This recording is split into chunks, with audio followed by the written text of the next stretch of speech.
Hello friends, good morning. இன்னைக்கு நம்ம தோட்டத்தில் கருணக்கிழங்கு விளைஞ்சிருக்குது. ஒரே ஒரு செடி தான் வச்சோம்.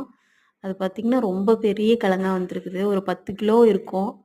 நான் இதுக்கு முன்னாடி அவ்வளோ பெரிய கிழங்கு பார்த்ததே இல்லை. இன்னைக்கு அதுதான் நம்ம வீட்டில் சமையல். வெள்ளை சாப்பாடு, கருணக்கிழங்கு பொரியல், பச்சை பயிறு குழம்பு, அதுலேருந்து இருத்த ரசம், வடித்த ரசம் சொல்லுவாங்க இல்லையா அது, அப்புறம் தயிர், எருமை தயிர் பாருங்கள் எவ்வளோ கெட்டியாக இருக்குன்னு.